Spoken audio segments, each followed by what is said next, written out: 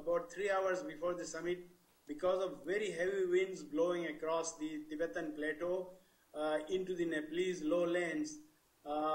Always you see a white sheet on top of Everest, that is the winds blowing from Tibet down to Nepal.